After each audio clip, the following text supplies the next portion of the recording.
Hey, welcome. This is the first of the 2021 Mississippi Library Commission table topics. These are sponsored by the Mississippi Humanities Council. I'm Tracy Carr, the Library Services Director here at the Library Commission, and we're so glad today to be joined by Dr. Andrew Haley. He studies class, culture, and cuisine in the United States from the Gilded Age through the 1950s. He's the director of University Forum, Southern Miss's 40-Year-Old Speaker Series, and the Mormon Distinguished Professor of the Humanities 2019 through 2021. He has a doctorate from the University of Pittsburgh. His first book, Turning the Tables, American Restaurant Culture and the Rise of the Middle Class, 1880 to 1920, argues that changes in restaurant culture demonstrate the growing influence of urban middle-class consumers. It was the winner of the 2012, not the 1912, 2012 James Beard Award for Scholarship and Reference. Recently, he's been working with McCain Library at USM on a project documenting community life through local cookbooks, and that will be the source of his next book. So, Dr. Haley, we're very excited to hear all about your cookbook project and Mississippi food and all the things that you have gleaned from them. So I will turn it over to you.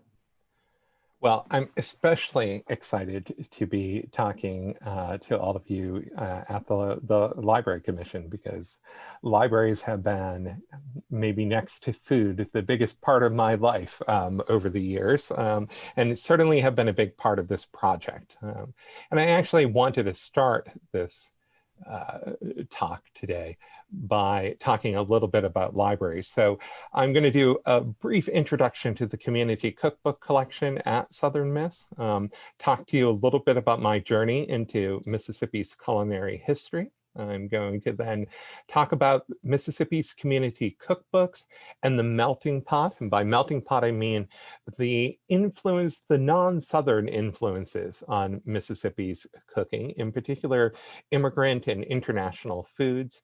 And so we're going to ask why Mississippi's historic cookbooks are so diverse, and look at some of the influences on them: immigrants, Globetrotters, the national press, and cookbook publishers. And then finally, I want to offer some ideas about why this story might be important to think about and what it tells us about Mississippi and the United States. And I'll end with a few notes on cookbooks and Southern Miss. Kind of where we began is where we will end. So I study these days community cookbooks. These are the cookbooks that were produced by churches and civic groups and schools and Girl Scouts and junior auxiliaries that you probably all have somewhere in your kitchen or somewhere in the back of some closet somewhere. They're fundraising cookbooks primarily. The genre emerged after the Civil War in the North, but it's been a national phenomena for nearly more than 100 years. And in Mississippi, the first community cookbook in the state was published in the 1890s, and it became more and more common for civic groups and church groups to use these as fundraisers in the 20th century. So they're locally produced, right? They are represent a community, and they represent that community in a particularly intimate way because people give their recipes and they're published with their name on the recipe, right? And so for all eternity, as long as that cookbook exists, that person and that recipe are connected. And so when I began to think about this project, it stemmed initially, my interest in food stemmed from work that I had done before I had come to Mississippi. I like to tell people that, one of the reasons I'm interested in food is because I come from a foodie household.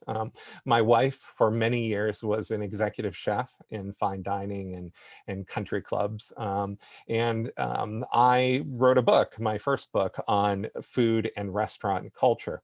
But when I came to Mississippi, I didn't know much about. I'm originally from New Hampshire. I didn't know a lot about Southern cooking. I didn't know a lot about Mississippi and how people eat in Mississippi. And my wife convinced me that we should go out and eat at a lot of restaurants. But my own natural instinct as a academic was to go to the archives and try and discover Mississippi cooking through the archives. And when I went to the Southern Miss archives, I found community cookbooks and was immediately fascinated by these community cookbooks. So this one is dear to my heart. It's called Kiss and Don't Last, Cookery Do. And at the moment, that's the working title of my next book, which will look at these Mississippi community cookbooks to tell all sorts of stories about Mississippi, about how we eat in Mississippi, and about how these cookbooks helped to create communities. But before I could do this project, I needed to actually have access to community cookbooks. And it turned out that this was not something that the libraries and archives of Mississippi had really collected in the past. We had, I think we had 10 to 15 here at Southern Miss, and the same was roughly true at Ole Miss, at Mississippi State, at Delta State, at the Mississippi Department of Archives and History. In some ways, this lack of collecting, right, is a victim of the way men thought about libraries. They collected the history of men's lives, the politics and papers of men, and ignored the records of women, who were usually the authors of these cookbooks. So we set out here over the past 5 or 6 years to create a culinary collection. We now have over 8,000 cookbooks from Mississippi, Alabama, and Louisiana, as well as important national and international cookbooks. And most importantly, and most dear to my heart, we've built a collection of community cookbooks, thousands of community cookbooks, but at the heart of the community cookbook collection is the historic collection. When I first approached the library and archives about collecting these cookbooks, I said, I think there may be 100 out there that we need to locate. We are well over 200 distinct titles, and the collection continues to grow. So I way underestimated that one, but that's great. More for me to look at, more resources for understanding how Mississippians ate. So over the years, I've been able to use these cookbooks to tell particular stories about the communities and the role of the cookbook in these communities. One story that actually looks at community building comes from Laurel and follows the story of Catherine Gardner, the wife of a wealthy industrialist that really built Laurel, Mississippi. I've talked about race in terms of Coahoma, the Coahoma Women's Club, and a cookbook that they produced in the 1950s, Coahoma Cooking, Every Day and Sunday Too. I'm looking at gender through the lens of a cookbook from Calhoun City in the central northern part of the state. I'm looking at issues such as conservation and the environment through a cookbook from Chula, and through a whole host of cookbooks. I'm looking at the way we remember our history and our food through cookbooks. But my initial goal, as I said, was to learn about how Mississippians eat. And when I looked at these cookbooks, I was surprised to see that while there were certainly tons of recipes for fried chicken and biscuits, that there was a story represented here by the Sunny South Cookbook of Southern cooking. There was another story in all of these cookbooks. These cookbooks included recipes from around the globe. And I wondered why that was so. In part, I wondered why that was so because of my own upbringing. So this is my mother. My mother is Lebanese American. And we grew up in my household eating and cooking. She had 2 boys and they both cook. Eating and cooking Lebanese food. One day a year, on St. Patrick's Day, my mother made corned beef and cabbage and soda bread to celebrate my father's Irish heritage. But the rest of the year, it was all about the Lebanese cooking. And so it was quite natural when I looked at these cookbooks to think about them, and natural for me, I should say, to think about them in terms of ethnic cuisine. In the world, I grew up in New Hampshire, everybody had an ethnicity, and that was a kind of a label that you carried around with you and explained the way you ate at home and sometimes ate out. So that was my lens, or the kind of natural way I kind of looked at these cookbooks, these community cookbooks. And what I discovered through this is that Mississippi has been, for a very long time, a melting pot of various international cuisines. So here's where this particular story begins, what I'm calling the Mississippi melting pot, story of Mississippi's long connection to these ethnic and global foods. Now, today, this is not such a surprising story. I'm coming to you here from Hattiesburg, Mississippi, where the University of Southern Mississippi is. And in this, relatively small town, we have Italian and Indian and Middle Eastern and Scandinavian and all sorts of Asian cuisines. And honestly, travel through Mississippi today, and any community you go to is bound to, at the very least, have a Mexican restaurant or some Hispanic restaurant. And the larger communities are quite diverse. But when we look back in history, when we go to the period before the 1970s, it's a little bit more surprising to find the diversity I'm going to be talking about. This is a period, after all, when Mississippi is seen, not my words, but as outside of the mainstream, kind of backwater and uncultured. And yet the cookbooks of Mississippi tell a very different story. This cookbook is from the Chula Garden Club. It was published in 1958. And it is one of my favorite cookbooks. And this page in this cookbook is one of my favorite pages. It might be a little hard to see on the screen, but the first recipe on the page is for squirrel stew. The second one is for chop suey. And the third one is for cabbage tamales.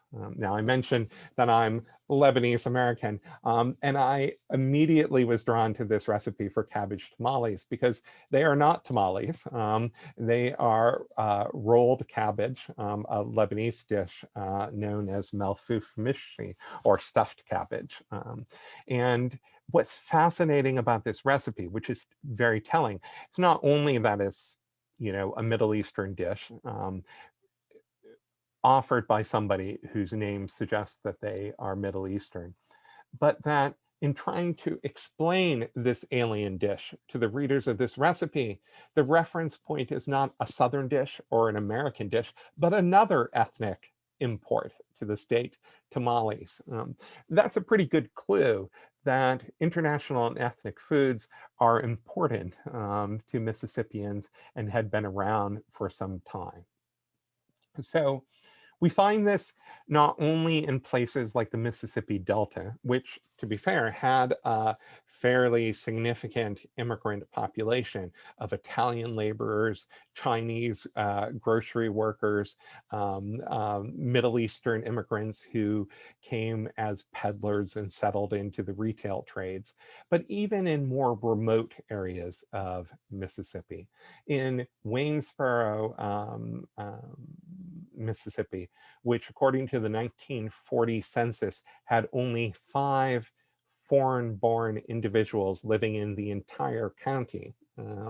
When you look at the 1954 favorite recipes published by the Fine Arts Club of Waynesboro, Mississippi, you see that there is a page here with Italian spaghetti followed by Italian rice, although the Italian rice is not all that Italian, but anyhow, the Italian rice, and then chili. Ethnic foods are permeated every corner of the state of Mississippi. Now, just looking at a few recipes doesn't entirely tell us the story, right? Because these are cherry-picked. But when we look at these recipes in proportion to the other recipes in the cookbooks, their significance becomes more apparent.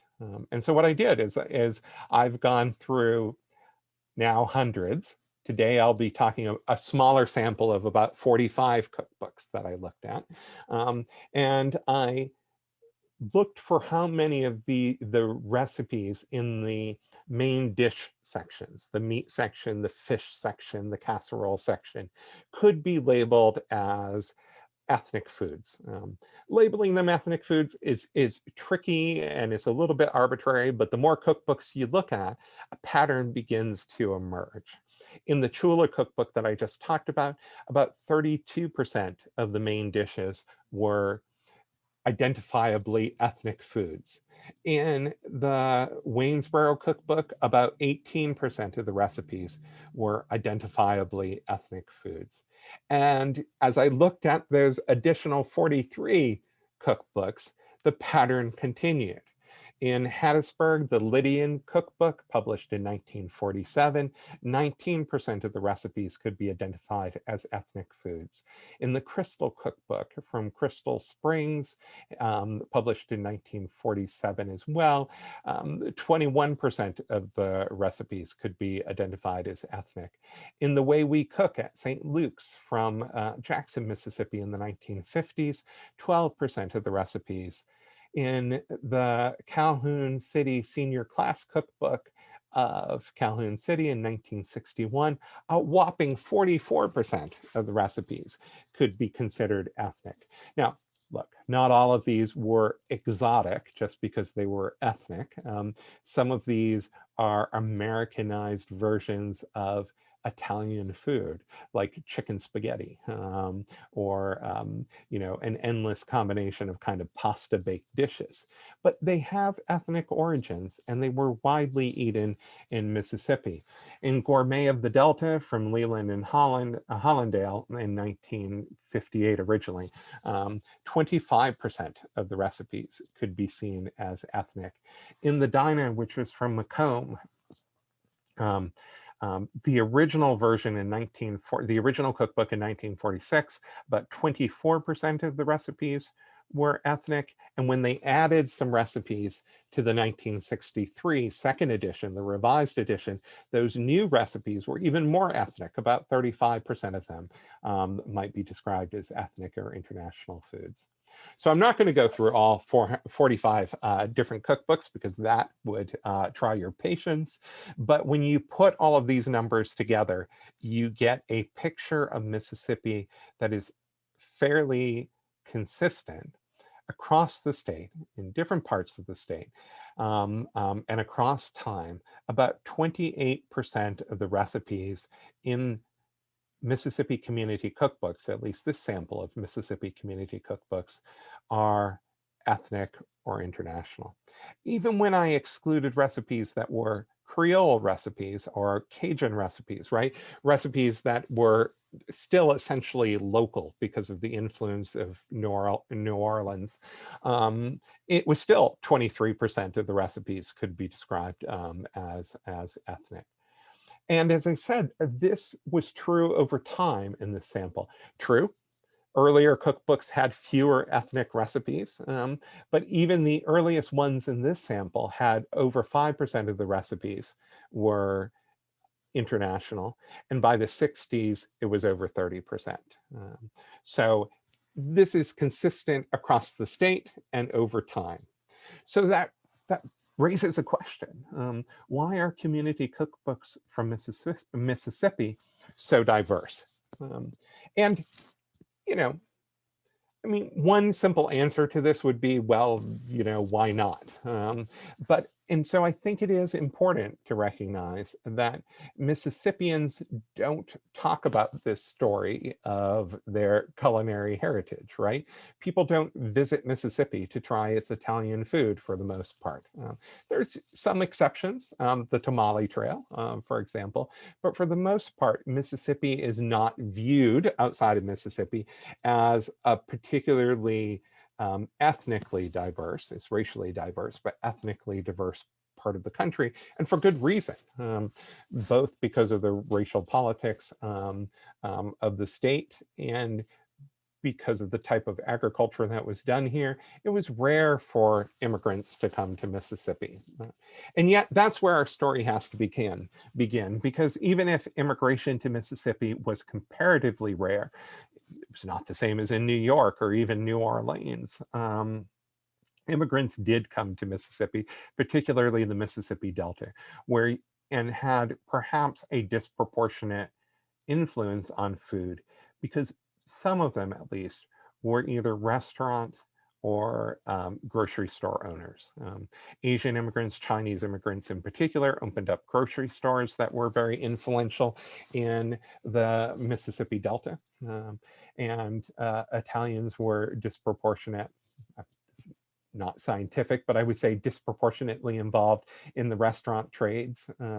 Many other immigrant groups that came to Mississippi seemed to have an outsized influence on the food that was eaten in the Delta. A relatively brief period of time where Mexican workers were being recruited to the Mississippi Delta left the Mississippi Delta with this famous Mississippi Delta tamales. As we've already seen, Arab immigrants to the area seem to be particularly proud of their food and willing to share their food, and either by opening up restaurants in some cases, even if those restaurants served barbecue, they would sometimes have an Arab side dish available as well, or by writing cookbooks. And so there has certainly been an immigrant influence in the Mississippi Delta, and there are immigrant influences throughout Mississippi, in the capital city, in Jackson, certainly on the Gulf Coast, where immigrants worked in the fishing and canning trades, for example. But immigrants aren't equally dispersed throughout the state of Mississippi, and that's worth noting. And it makes this particular recipe from the cookbook I've already mentioned, Favorite Recipes from Waynesboro, Mississippi, really notable. And it helps us to understand the story of how these immigrant foods influenced Mississippi and Mississippi cooking. This is a recipe for Italian spaghetti. It is a slightly odd recipe for Italian spaghetti, in particular the one bottle of olive oil that you begin with. But it is, you know, at least at first glance, it feels like an authentic Italian recipe. And the emphasis in the title, Italian spaghetti, suggests that as well. It turns out that Walter Fiorentini, the man who submitted this recipe, had all of the expertise necessary to produce an authentic Italian spaghetti recipe. He is the only male, by the way, to have submitted a recipe for this cookbook. It was unusual for men to contribute to cookbooks, and so it was very clear that his intent in submitting this recipe is to celebrate his heritage. So Walter was born in New Jersey. His parents his father came from Italy, his mother came from Switzerland. They were both, their first language of both was Italian. His father worked, as many Italian immigrants did, in the terracotta industry, and Walter went to work with him as he came of age. But the Great Depression hit. And while the details of Walter's story are not available to us, sometime between 1930 and 1940, he moves to Mississippi. What I can tell you is he worked for the Works Progress Administration, one of the New Deal programs, as a recreational director in Waynesboro. He gets married to a Waynesboro woman. They have 2 children. They settle down for their life. And then in the 1950s, he submits to the Fine Arts Club this recipe for Italian spaghetti. He is one of the few Italian Americans to live in Waynesboro. He is probably one of the only Italian Americans in Waynesboro to have such a direct connection to Italy through his parents. He's certainly unique. As I said earlier, there weren't even very many immigrants from anywhere in the world in Waynesboro. In 1940, there were only 5 foreign-born Americans who were living in Waynesboro, Mississippi. And so I think we can read into this the kind of one way in which immigrant foods become part of Mississippi cuisine. They are brought by immigrants. They are shared with their neighbors as an element of kind of cultural pride and to celebrate their backgrounds. But that's not the only way that foods arrived. Sorry, I jumped ahead of myself there a little bit. And this phenomena of immigrants having an effect on Mississippi cooking and being celebrated for their cuisines is represented in many of these cookbooks, in fact. This is one of the most beautiful cookbooks you'll ever see. It was published in Shelby it's not dated, but it's from the 1950s. It is called the Proof of the Pudding. It was actually printed overseas by a British printer. I don't exactly know why, but it's this beautiful pictures and beautiful green paper with green writing on it. And in this cookbook, they dedicated a whole section with 3 recipes to James Chow. James, or Joe as he was known, was a grocery store owner in Shelby. He was middle class, prosperous, and very much he and his family were very much part of the business elite of the community. And so the cookbook's authors reached out to Joe Chow to provide some of his recipes and gave him a space in the cookbook. There was interest in the kind of diversity that the Chows represented and that could be incorporated into this cookbook. But, and now I'll make my transition, if immigrants were a part of the story, they aren't numerous enough in Mississippi to fully explain the number of recipes we find in these community cookbooks. Another source of influence on Mississippi cooking and Mississippi community cookbooks was certainly the travels of Mississippians themselves. And I think there were 2 major influences on this travel. One was soldiers, and the other, I call it Globetrotters, but it was a combination of people who traveled for business, for pleasure, or for religious missionary work, and who brought back recipes to Mississippi. So the soldiers first, many Mississippians had their first experience of the larger world when they entered the military. Now, I think it's important to note that in a war like World War II, Mississippians were well represented, but not disproportionately represented.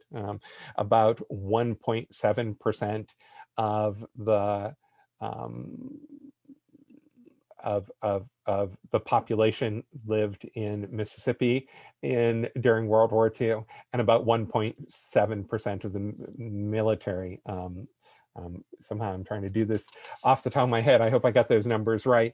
Yes, 1.7% of the military was made up of Mississippians. So that's a very natural it follows. Mississippians were proportionally represented in the military. But those experiences gave them the chance to go overseas and to experience all sorts of foods that they may not have. And I should say, it wasn't just in the, if they were abroad in Asia or they were abroad in Europe during, for example, World War II. It was also the military itself that was trying to provide food familiar to all of its recruits Italians, and so had Italian dishes that many Mississippians may not have experienced, or had Hispanic dishes, had been serving Hispanic dishes for 30 years by the time of World War II as part of their kind of routine mess hall offerings. But the other category I mentioned were the Globetrotters. And certainly a big influence here came from business travelers. Another major influence in Mississippi came from missionaries. For example, a 1961 cookbook compiled by the ladies of the parish of the Open Door, a Presbyterian churchwomen's club that represented 2 churches in 7 towns in north central Mississippi, included a 2-page section on recipes from our foreign missionaries. But the cookbook I wanted to highlight here is a 1959 cookbook that I truly love. It was produced in Jackson. It was for a club that called itself the Globetrotters Club. The membership, it had a membership of middle class and somewhat upper class Jacksonians who traveled regularly. From the recipes themselves, we learned that some of the recipes were taken from the flight magazines. Some came from exchanges they had with people they met when they were traveling. Some came from their magazines they read at home, but these were just people who were interested in travel, showed each other slides of their travels, and produced a cookbook of the recipes that they had encountered, with recipes from Central America and from Central America and Mexico, from Syria, from such exotic lands as Scotland and England and France and Denmark. It's truly a wonderful cookbook in the collection. But all of the stories I've told so far about immigrants and about Globetrotters and about soldiers, none of them explain the diversity of recipes we find in Mississippi cookbooks. Certainly none of them can explain why in Calhoun City, Mississippi, a fairly isolated town in central Mississippi that does not have any major history of immigration, that didn't disproportionately send people off to war, does not have a nearby military base or something that might influence the local culture, that didn't have a lot of Globetrotters, that nearly 50% of the recipes that were submitted to the senior high school class of 1961 fundraising cookbook would be immigrant or ethnic recipes. Remember, it was 44% actually from the statistics that I gave you earlier. So I think something else is going on. Now, for this sample study, I looked at 45 cookbooks, and they're pretty well distributed throughout the state. I had a few more from the Delta at the time and a few more from the Central River region, but there are some from the South, some from the center of the state, and some from the northern part of the state. And here's what's remarkable. Ethnic and immigrant recipes are distributed fairly evenly, no matter where you go in Mississippi. 34% of the recipes from the north, probably the least ethnically diverse part of the state, and numbers in the mid-20s for the rest of the state. So that suggests that these very particular influences that we've been talking about don't tell the whole story. I think the next part of this story is not to the exclusion of what we've already talked about, but an important component of it that has been ignored both in studies and thinking about Mississippi, but frankly in studies of the United States as a whole, and particularly the rural United States, has been the influence of the national press, cookbooks, magazines, and other sources on influencing how we eat outside of the big immigrant centers in places like New York. We're so accustomed in the United States of thinking about regional food, Southern food and Midwestern food and Western food and New England's cuisine, that we sometimes forget that we actually have a national cuisine. I've been really influenced in thinking about this on the work of a home economist who worked for the Mississippi Extension Services out of Mississippi State. She was one of the most remarkable women you'll ever hear about. Her name was Dorothy Dickens, and she created these incredible studies of food and how people ate. The goal of these studies was to learn how people ate or how they learned about foods so that she, as a home economist, could encourage healthier and better eating and more economical eating. And in 1947, she wrote she led a research project and wrote up the results called Changing Patterns of Food Preparation. And that has been hugely influential. This is a study of 4 communities in Mississippi, Tunica and Marks in the Delta, and Eupora and Ackerman in the north central part of the state. These were relatively small communities, and Dickens was interested in them because they had suffered from a population loss during World War II, and she was curious to see how the people there were eating. So she conducted this remarkable study. By recruiting home economists who worked in the school system, she managed to go door to door to households in these 4 communities and talk to the chief cook, usually the woman head of the house, in 698 white families and 450 black families. They excluded some folks who ate out too often or were not family units. But of the groups they had identified that they wanted to talk to, 94.2% participated. So in terms of the kind of comprehensiveness of this study, it's just unprecedented. It is incredibly exciting. And what she found is this. And I know this complicated looking chart is not self-explanatory, so give me a moment while I explain it. She asked folks, or the people who were speaking for her asked folks, how they learned about new recipes.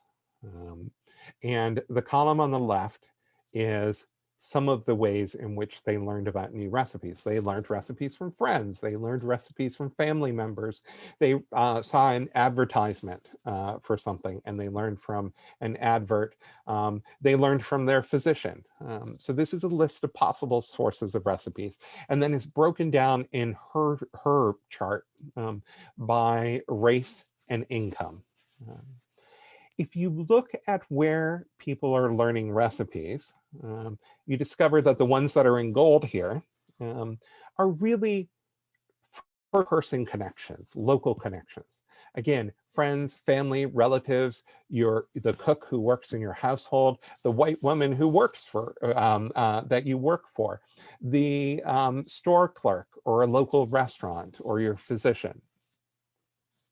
But the ones that I haven't marked here, the ones marked on this chart in teal, I guess, are entities that are not local. The home economics agent, who is usually using federal-backed pamphlets and guides, agricultural agencies, cookbooks, advertisements and magazines, government pamphlets, and relief workers.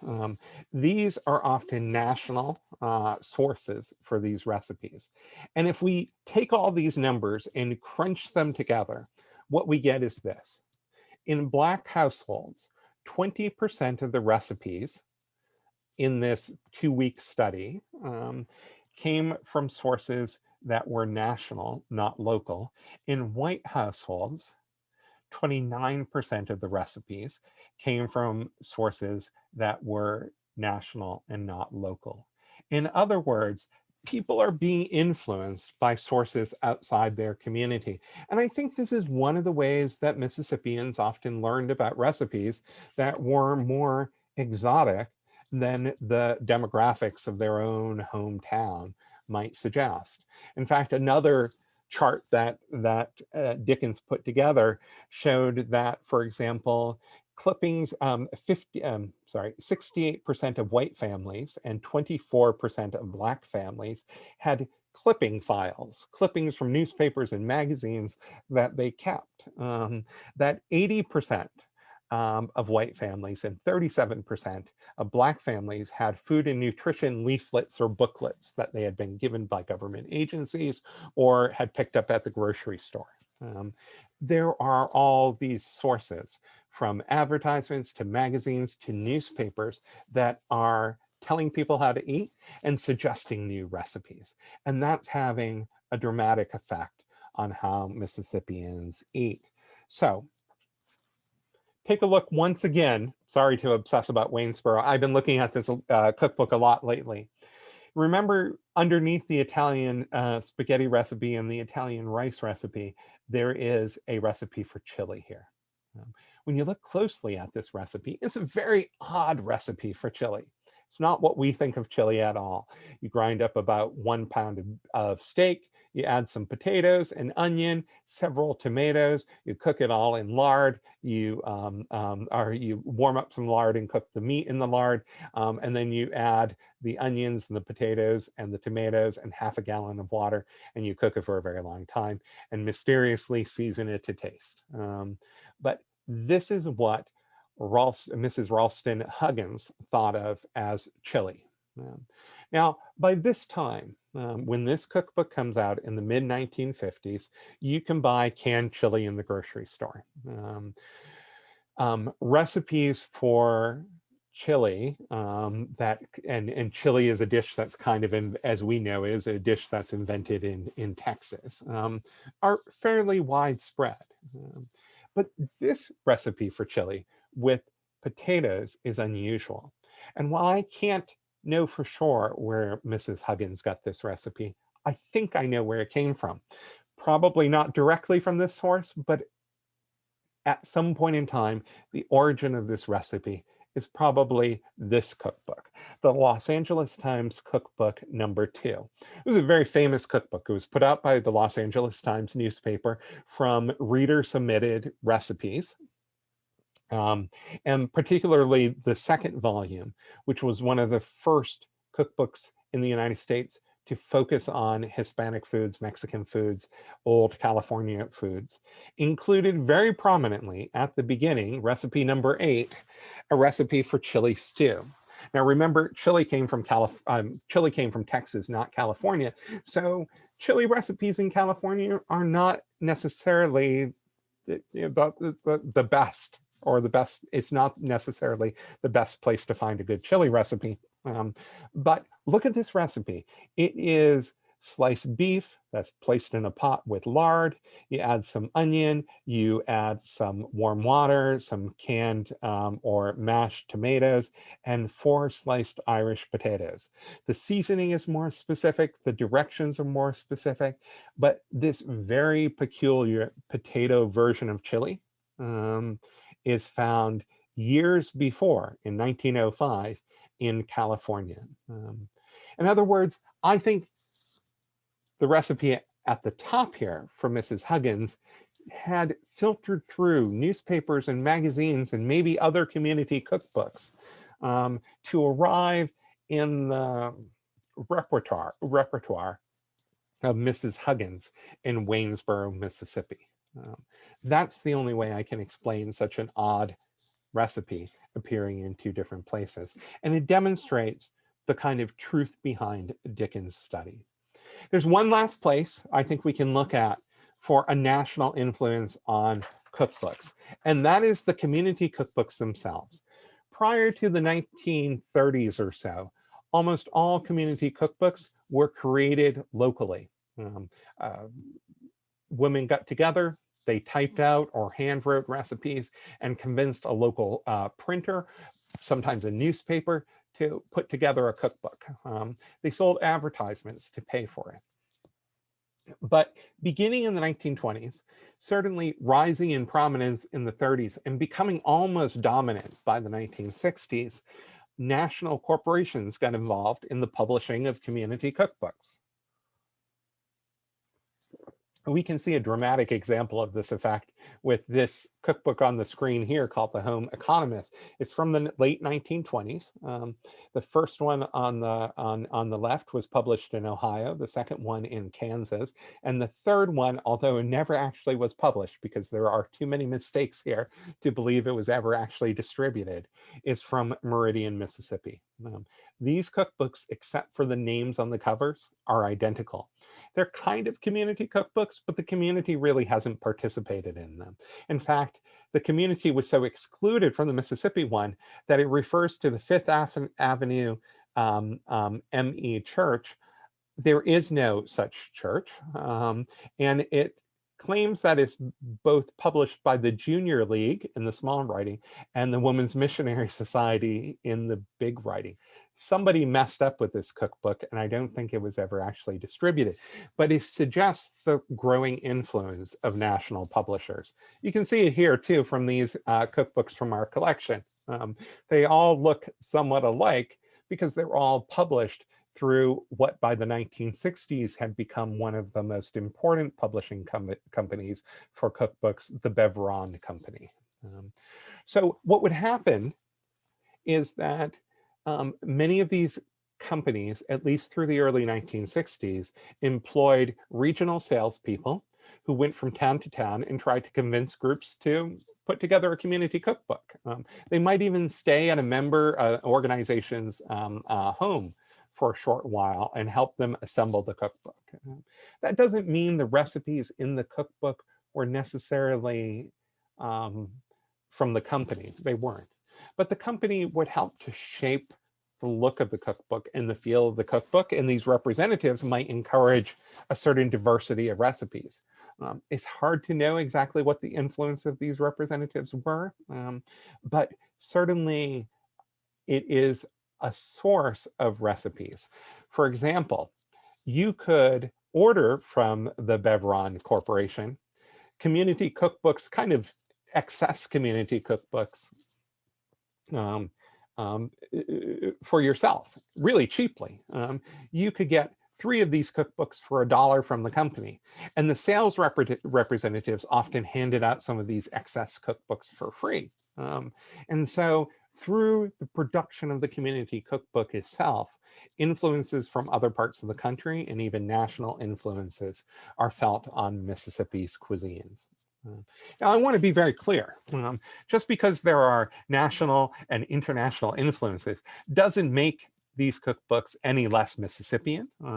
They belong to our communities. They represent, in the people who put together these cookbooks, our communities. What I'm actually arguing is, I think, a way of looking at how America becomes America. Our American nationalism is local.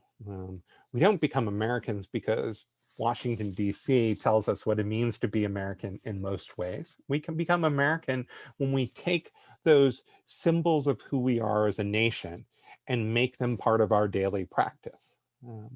So this is something that scholars, philosophers refer to as banal nationalism, that every time you drive by your local post office and you see the American flag waving in front of the post office, you think for a moment in the back of your mind, hey, I'm an American. I'm part of this country that runs all these post offices. Well, I think something similar happens with these cookbooks.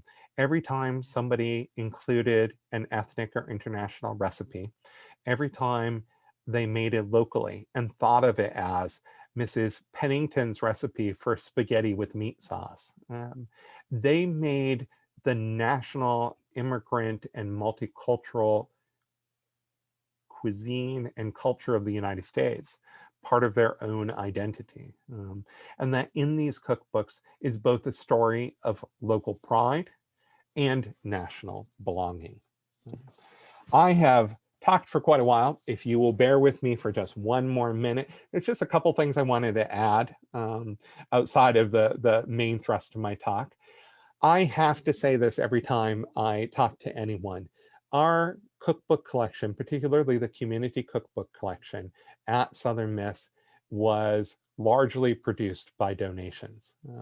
Now, today we have a lot of cookbooks, and I am not begging you to send me every cookbook that you might have on your shelf, but I would like to ask you that if you have older cookbooks, particularly before 1970, that you check in with us. If you don't want them anymore, don't throw them in the garbage. Don't give them to Goodwill or Salvation Army, as nice as those causes are. Check with us first, because we don't want those cookbooks to be lost. We would like them to be preserved historically. I'm going to ask you for one more favor. If you know of any African-American authored cookbooks, there doesn't seem to be a lot in Mississippi. Our earliest ones are from the early 1980s. I would love to see any community. I won't even take them from you. I'd just be happy to take a look at them. If you have any African-American authored, Black authored cookbooks from before the 1980s, that would be remarkable to see. But second, I want to encourage you to visit our collection. Some of you may be close enough to Hattiesburg that you can stop by and look at everything we have. But we have been digitizing our community cookbook collection. We have about 75 titles online, and many of them have transcripts. So that what that means is if you go to the digital collections at USM, right between the listing for Civil War pamphlets and prints and books on trains, there is a link to our cookbook collection.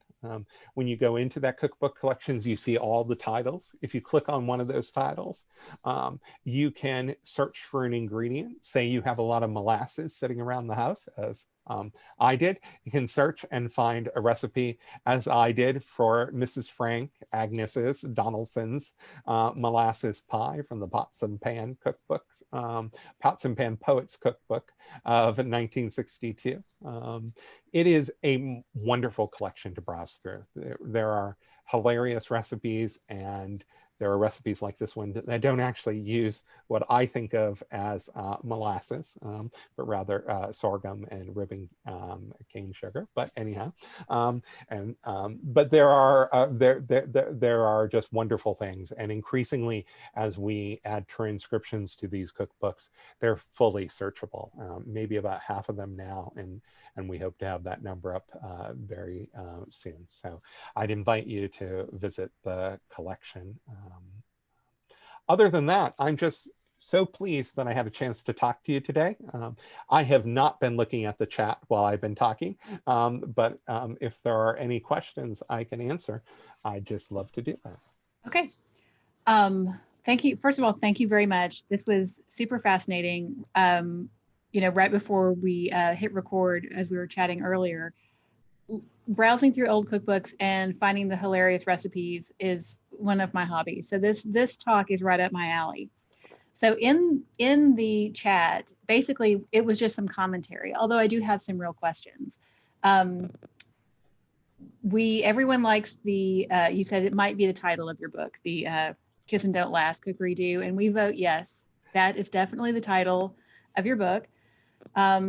We liked the page with squirrel stew, chop suey, and cabbage tamales, which kind of runs the gamut of like quintessential Mississippi. It is. And there is nothing more Mississippi than that single page and that single cookbook. It's perfect. And Shelley enjoyed, you know, the 4 to 6 squirrels, depending on size. If they're like little fatty squirrels, you know, you could probably use 4. If they're stringy, maybe 6. I have tried to learn more about of game cooking, which is something that growing up in the kind of industrial, an old industrial shoemaking town, you just don't learn about game cooking.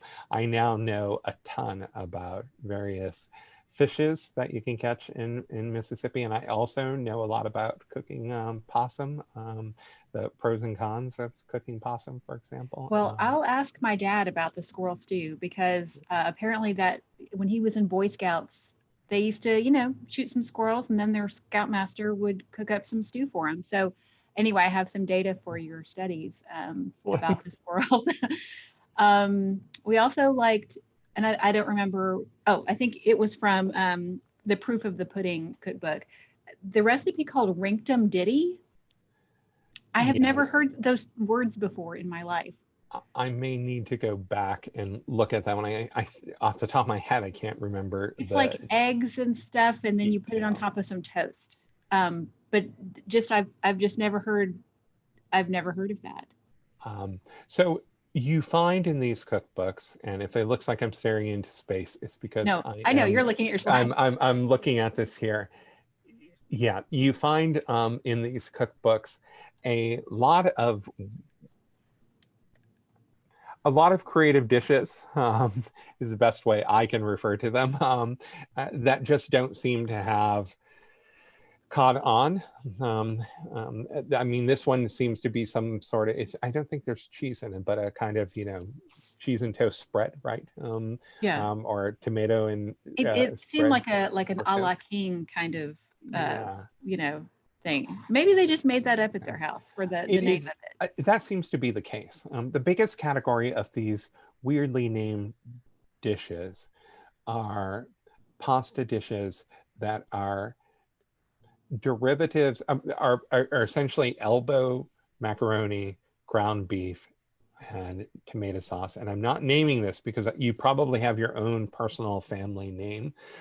Some are baked and they take on different names. Some are cooked on the stove, but these kind of macaroni dishes are all over the United States. Well, I'm going to start calling mine Rinktum Ditty. Yes, they all have different names. I mean, there's kind of a category of American chop suey is a kind of common name for them, or American goulash. Strangely enough, like the cabbage tamales, they take on other ethnicities in describing them. Similarly, things like chicken spaghetti, which is so popular in the United States, or I'm sorry, in Mississippi, and was kind of made famous by Craig Claiborne when he gave his mother's extremely exotic version of the dish. It is very complicated. I thought it would be fun to like make it, and I was like, I'm just not doing that. I'm doing my family version of it.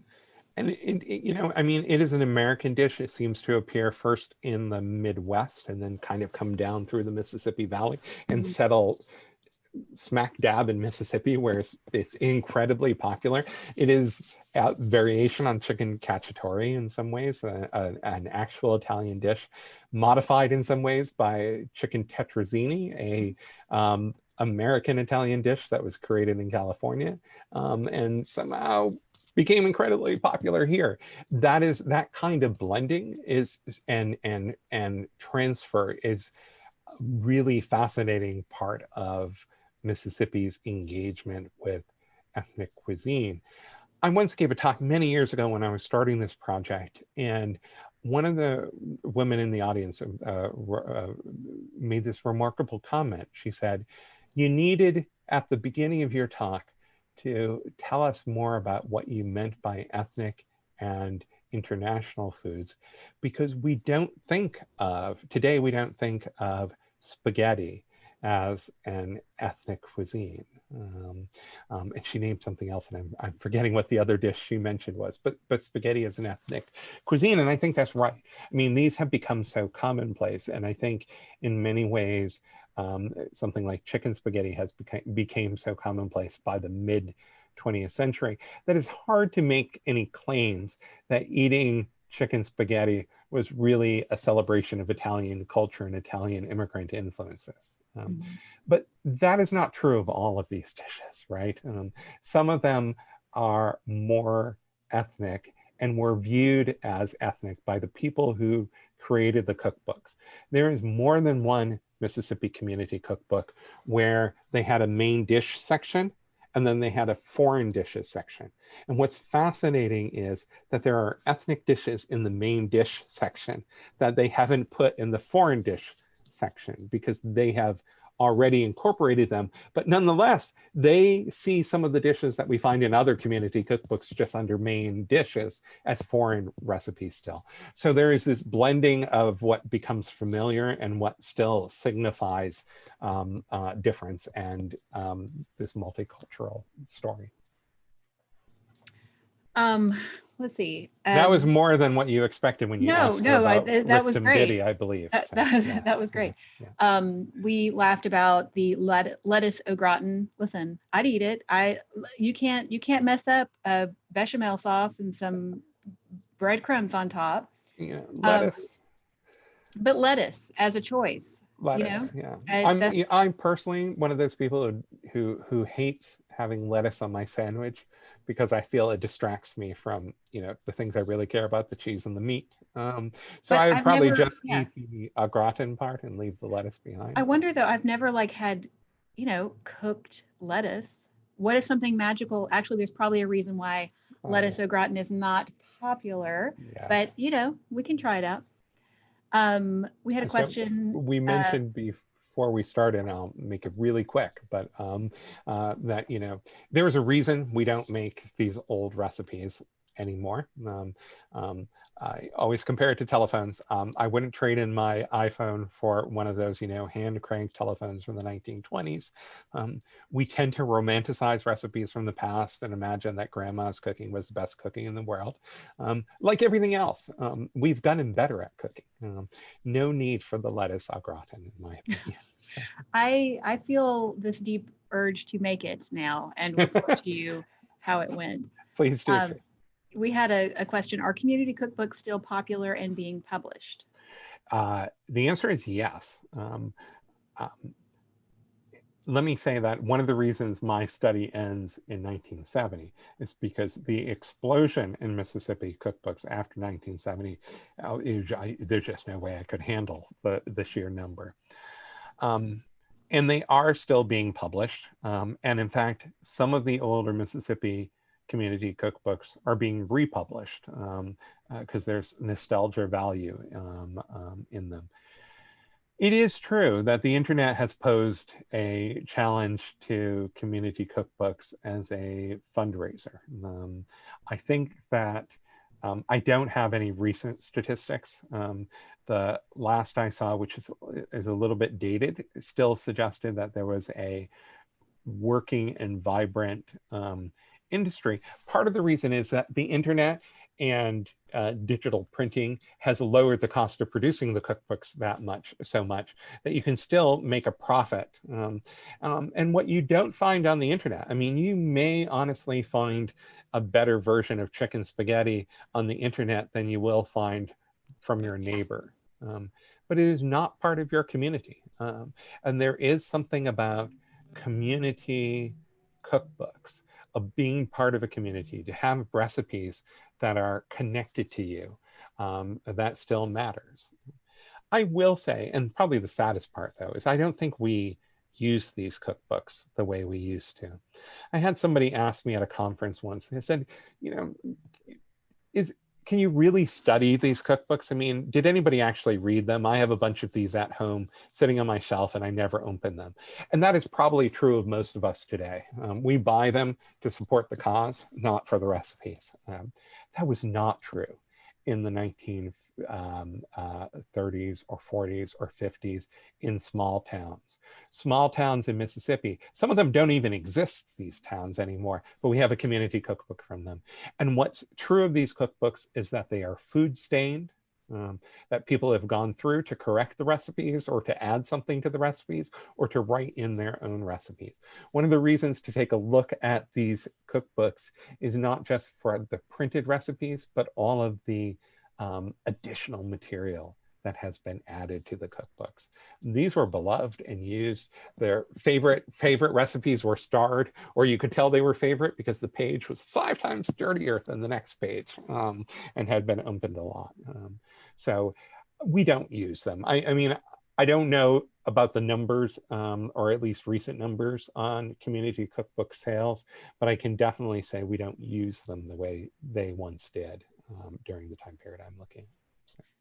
Speaking of correcting, I'm just sure that something is wrong with that one bottle of olive oil in that spaghetti recipe. Either it's a teaspoon, a tablespoon, and someone wrote bottle, or the bottle was really The small, bottle or I think might have been really small, but yeah, that's my something's own wrong with guess. that. I gave Um, a talk a few years ago about a single cookbook, a single community cookbook, and somebody came who grew up in that community, and she brought, for everybody who attended, a copy of her mother's recipe, because she said her mother did not, it was for, trying to remember now. I used to have it posted over here to the side, but I can't, it's not there right now. It was for a dessert item, a cookie or some sort of puff cookie, if I remember correctly.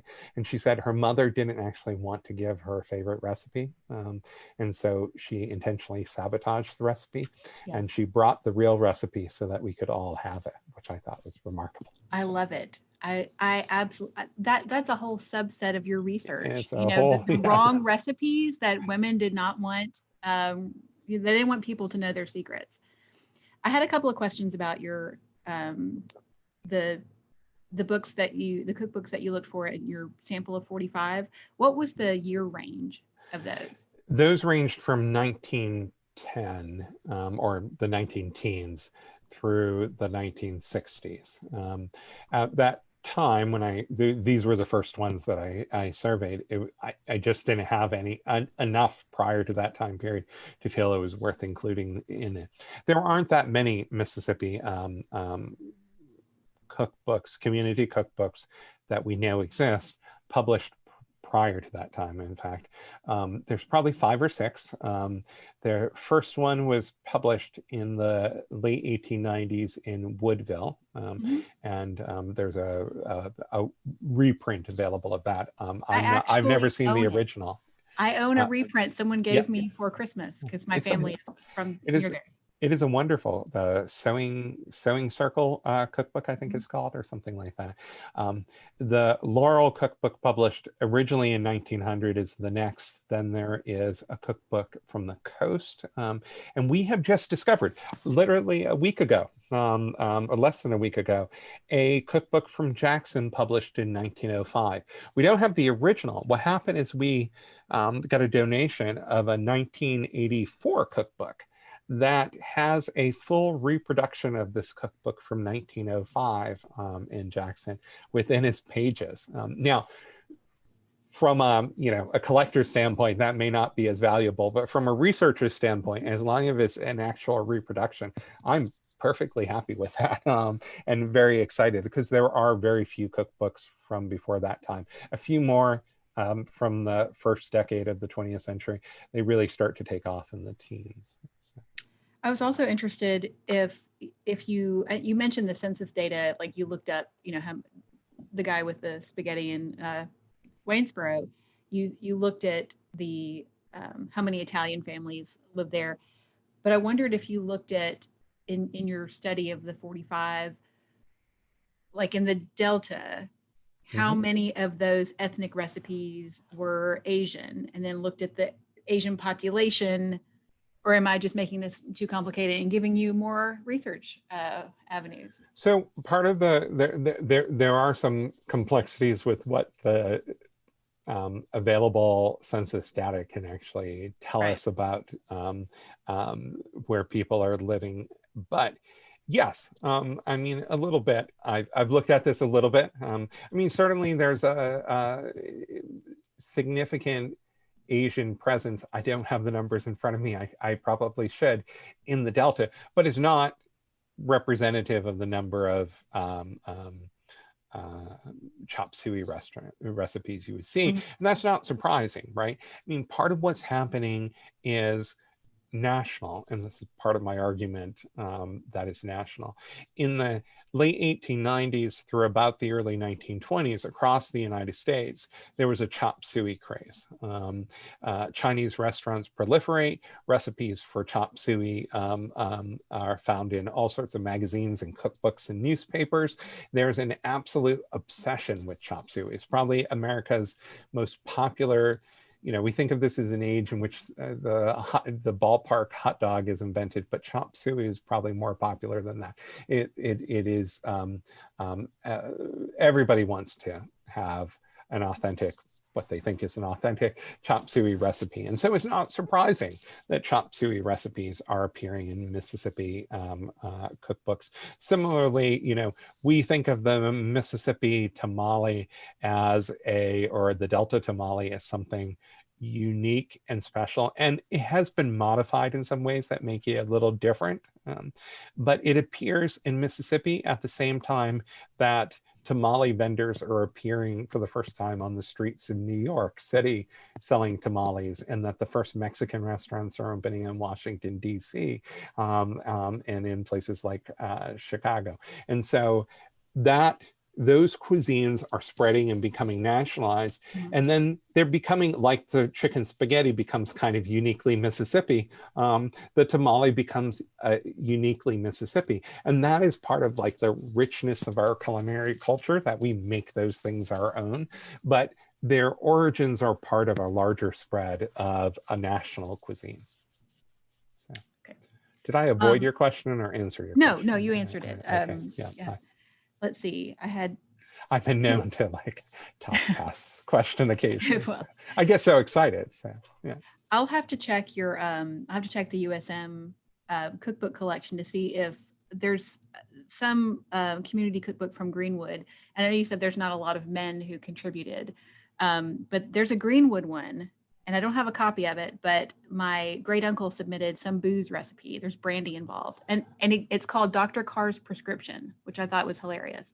But anyway, I'll have to see if that is in your collection. I'm curious if I can find this. Greenwood and Dr. Carr. Yeah, and it's let me think. It's W. He just put his initials. It's W.R. Carr. It's my grandfather's brother. Well, I will go looking for that, mostly because I want a recipe. And it's true that men didn't usually contribute, but a few cookbooks have special sections that were for men, which were barbecue and hunting and fishing camp food shows up as men's cooking. So, yeah. And I had a question about the donations that you were soliciting at the end there. Are there? I surprised you with that. No, that's great. And when we post this talk, we'll definitely do a call for donations for y'all's collection. Are you specifically looking for pre-1970? I wrote that down, and now I can't remember if I was taking notes or what. The answer to that is that we are happy to accept any community cookbook that we don't already have. Our feeling is that we want to build a collection, that's going to be useful to researchers like myself years into the future. And so community cookbooks from the 1980s are useful, right? But the core of the collection, the historical collection, is it's 1970 or before. Those are the ones that we would like a completist collection of. Right. We're trying really hard to do that, and it never seems to end. But those are the ones. So that's our primary focus. We have a lot of those. I would say before you fill up your trunk and get on the road to Hattiesburg, you give us a call and we'll check what you have against our collection. When I first started this, I used to say, send anything you have. And the library and archives got a little frustrated with just the sheer number of cookbooks we were getting. So now we're trying to fill in the holes in the collection. One big hole is certainly those Black authored cookbooks. Are you just looking for Mississippi or regional community cookbooks? We will take some regional ones as well. We kind of feel that to understand Mississippi, you need to understand what people are eating in Arkansas and Tennessee and Alabama and Louisiana, but we're not being systematic about that, I would say. Okay. I was just curious. I have a bunch of my grandmother's community cookbooks, and she grew up in Louisiana, but then she moved to Mississippi, and then she was a great cook, and then her recipes are now in the Mississippi ones, but they're completely based on her Louisiana experiences. Anyway, I was just that's exactly I'm not giving those to you right now, but because they're mine. But I'll check online to see if you have them or whatever. That's exactly why we collect those. But I'll also say that we understand that these are family heirlooms. We're not trying to, steal grandma's cookbook. Right. But we do want you to know that if, if you have grown tired of them, or if you're trying to downsize your home, or if a family member, God forbid, passes away and there's a ton of cookbooks there and you're about to throw them in the trash, please don't. Call us first. Well, we will definitely pass that along as a part of this this talk. I think that about covers. I filled my paper with all kinds of comments, and the Calhoun City thing is a mystery that I will be trying to solve on my own, just because I can't help it. But and there was another recipe for, I think it was the last spaghetti one, where you make all the sauce over here, but over here you make bacon and then you brown the meat in there. Anyway, I'm going to try bacon in my spaghetti sauce and see how that works out for me. But anyway, I appreciate. My favorite spaghetti recipe actually comes from New York City. You boiled for a day a duck until it basically disintegrated. That's the beginning of the recipe. And then you pick out what bones are there, and then you start adding tomato and tons of cheese. The thing is so weird that I have, no explanation for why anybody would ever eat it. So. That makes that Craig Claiborne's mom's chicken spaghetti recipe sound totally easy and quick. Yes. Well, we appreciate you talking to us today about this fascinating topic, and just want to thank you again for joining us. Well, I want to thank you, the Mississippi Library Commission. Projects like the research I do depend entirely upon the existence of libraries and archives. And let me say, not just university archives. I travel from small town library to small town library. I love them all. Everybody is always so inviting. In your, Mississippi collections, there are pamphlet community cookbooks that I have looked at that nobody else has looked at in years. I'm completely fascinated by them. And I'm so grateful for all of the work you do across the state. So thank you. All right. Well, again, thanks for everyone who joined us today. And we'll see you. This is the first in a series of 6 talks in our table topic series. So we'll see you on April 2nd for our next one. You can go to our website. It's mlc.lib.ms.us/lectures to see the dates and times and topics for the rest in the series. So